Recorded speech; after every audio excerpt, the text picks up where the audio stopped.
let's finish this sine wave. Okay. Like I told you, I did kind of graph this in phases, honestly, everything but the shift down. So you can kind of see that we're just going to pick this up and move it. But you have to understand that it's actually the midline that shifts down. So maybe it's not a bad idea to mark the midline as kind of the first thing that you do. So now your graph is centered at -4. That also means that the amplitude is kind of based off of the midline. So if my amplitude is 2, yes, I'm going to go 2 units up, but I'm going to go 2 units down.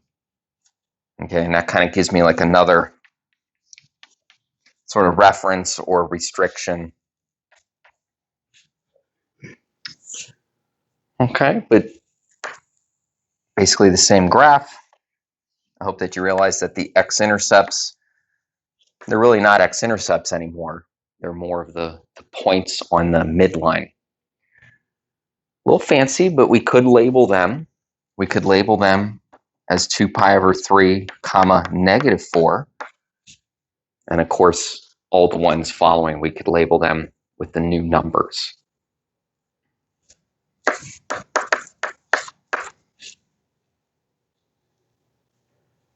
Tomorrow I'm going to have you guys do one of these, like an exit ticket. It's kind of my way of saying, hey, I want to force you to think about this, and not keep putting it off. So you will have a chance to do one. We're going to do another one, but just saying, even tomorrow I'm going to try to force you to do this.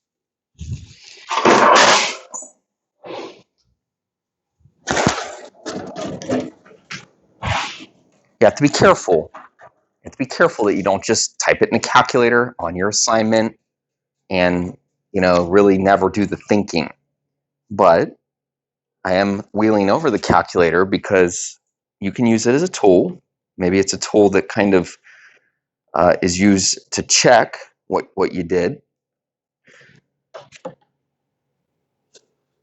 It's kind of funny. I have to type in parentheses 3x because that's what's beside the sign. I have to type it in that way.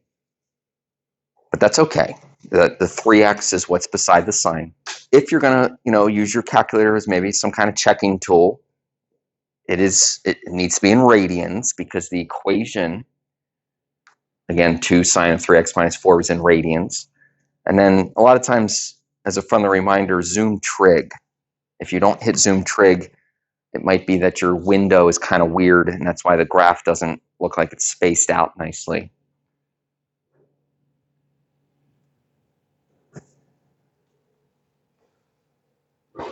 It's honestly kind of a reason why maybe the calculator, we don't want it to rely on it too much, because I even kind of look at that and I'm like, huh?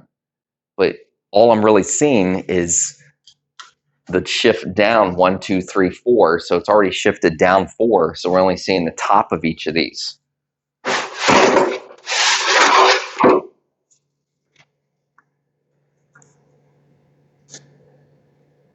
Anyway, what's on the board is probably better, okay, because it kind of has the main information. It's honestly a little more detailed. What was on the calculator was kind of too much. Okay, but it does match.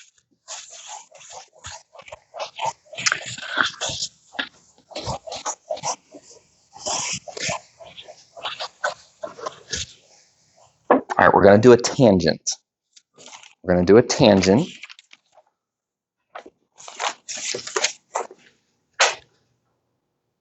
I think you're going to realize that this isn't just taking the numbers that I write down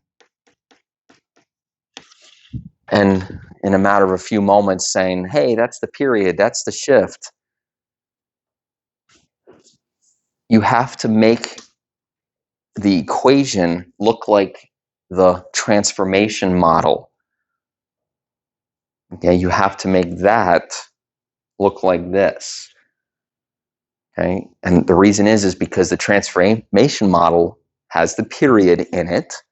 So now you look at that and you say, well, I see some fractions. Okay.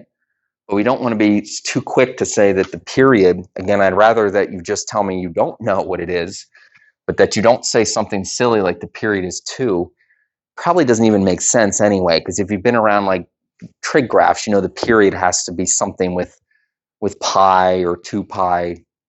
So the period's not 2. And do you realize that the C value, although we have parentheses, that the C value would not be pi over 2?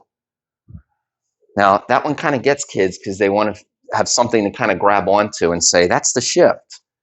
But the reason it's not the shift is because, take a closer look, the C value and the X value are, in a sense, separated from, or the word is really factored from, this fraction. So what I'm getting at is that the fraction is actually supposed to be on the outside of the parentheses. Okay, so what you have to do in a problem like this is you have to make it look like the transformation model.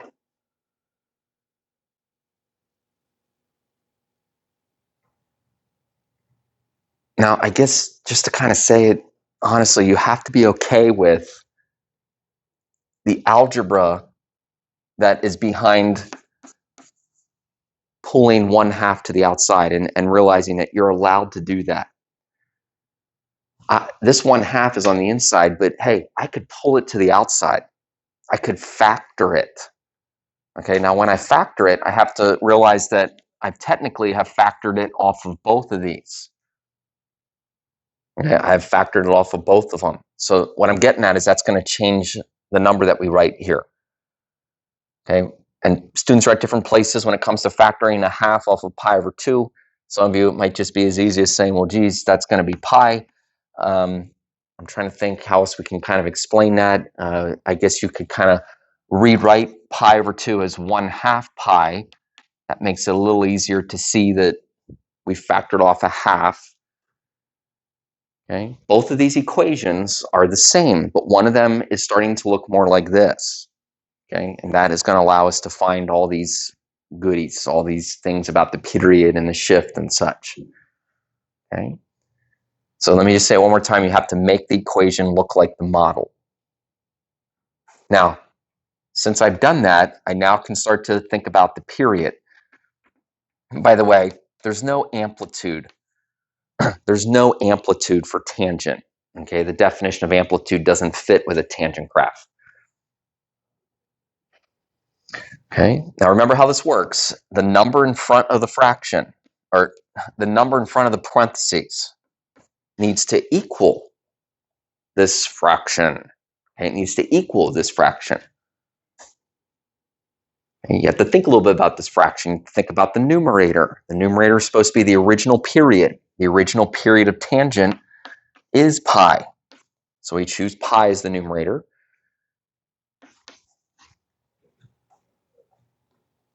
We're looking for b. We're looking for b. Do a little bit of algebra. I suppose you could kind of say that you're going to cross multiply. Makes sense.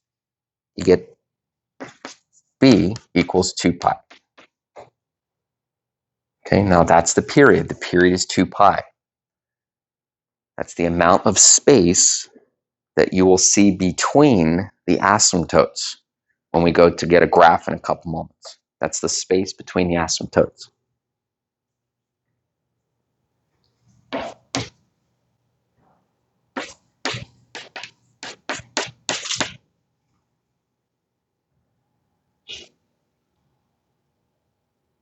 Okay, we already did the hard work. We factored out 1/2. So now you can say that C, now you can say that pi is the horizontal shift. I would hope that you say it's to the left. Remember, it's kind of backwards when you see a plus sign. That means to the left when it comes to horizontal shift.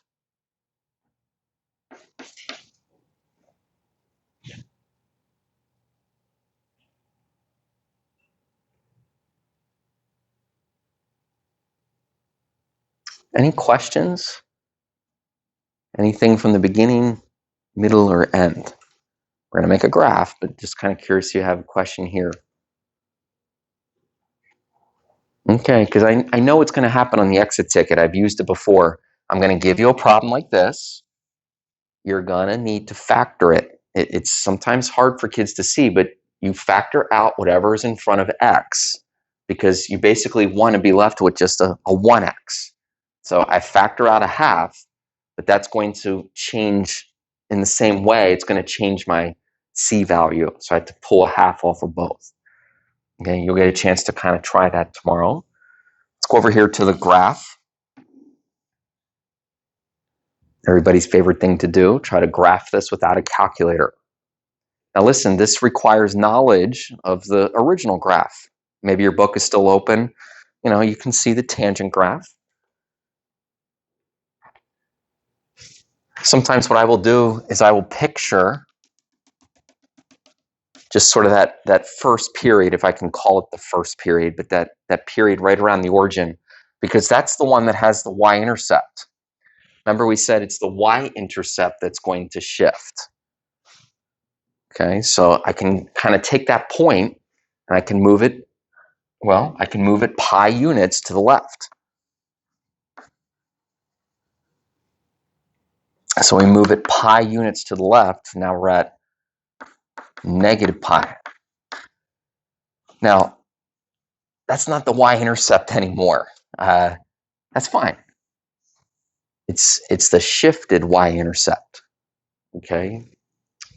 Now the tangent graph is still going to pass through there. We know that there's going to be asymptotes around it. But before we just kind of randomly draw a graph, before we just randomly draw asymptotes, let's think about the period. Okay, because the truth is that half of the graph goes this way and half of the graph is going to be filled on this side. Those two white arrows are pretty important. Did you hear? They are half of the period. So we kind of have like an extra little thinking here where you think about half the period. I'm only going to give you like numbers that are reasonable, okay? We're not going to try to find half of some really strange radian, but I think we can all find half of 2 pi. I hope you say that it's pi. What I really hope you realize is that that is the distance in each direction from the middle. Now that distance is going to land us on an asymptote. We got a lot of pi's on the board. We got negative pi, you move backwards pi. So we should be able to label those asymptotes, which is what you want to do. You want to label them. Well, it looks like we went back to 0, but over to negative 2 pi. Over to negative 2 pi.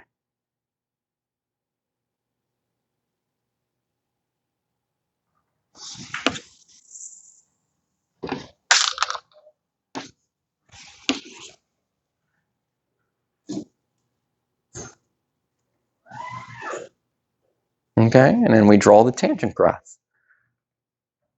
Now, understand that I drew one period. It's fine. What if I had asked you for whatever reason, for some positive information?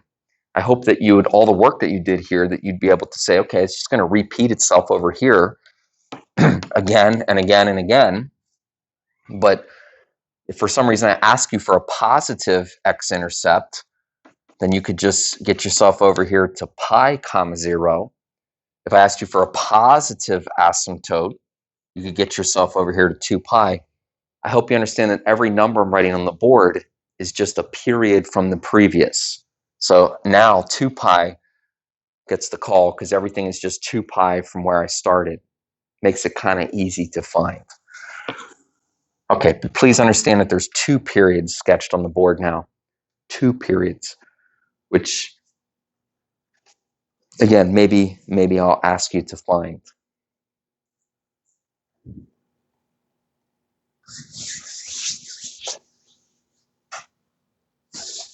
How about the domain and range? Honestly, I kind of glanced at my notes. It said, make sure you don't skip this. So Let's talk about the domain and range. It seems like something that kind of carries or follows us around.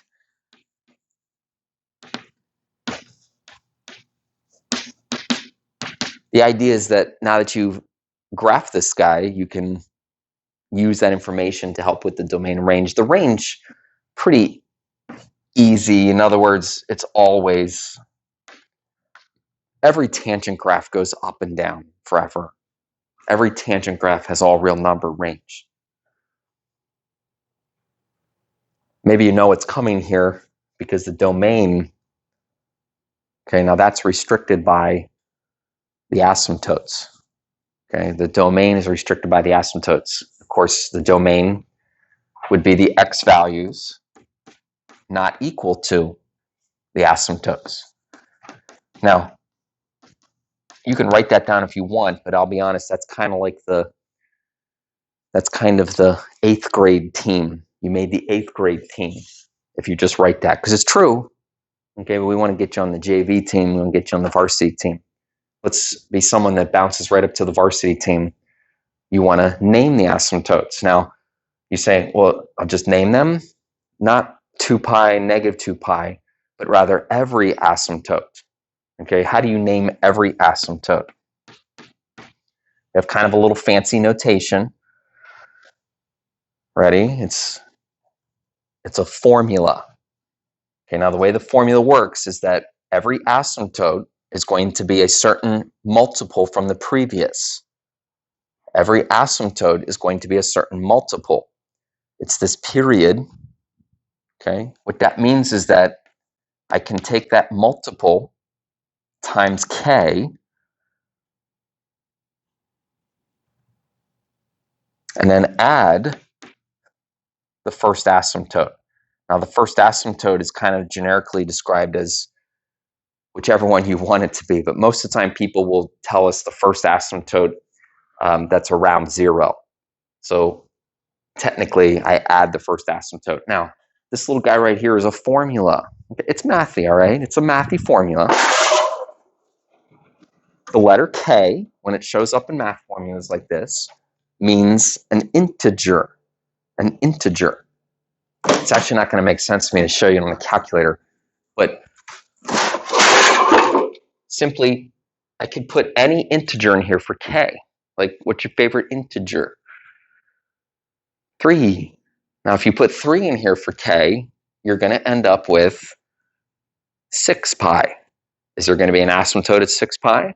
Well, sure. The next one's at 4 pi. The next one's at 6 pi. Okay, so the formula is actually saying what's pretty obvious here, that every asymptote is 2 pi from the previous. But that's like the varsity way to write it, and maybe even jazz it up a little bit with some set notation where you get some curly braces around there. Sometimes kids want to know, what's up with the +0? Like, why'd you write +0? Because what if these asymptotes were like shifted? What if they were like shifted by some other amount other than 0? I'd need to add that shift onto this answer so that my asymptotes end up at the correct positions. Okay, that's the distance between the asymptotes times k. It's always going to go that way. Distance times k. And then you add the first asymptote.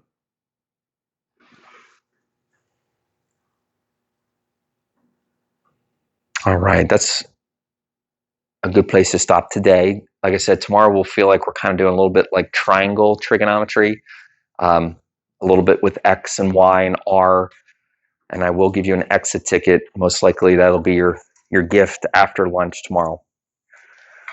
Hey, how's the assignment coming? Are you done with 1.3 and 1.5?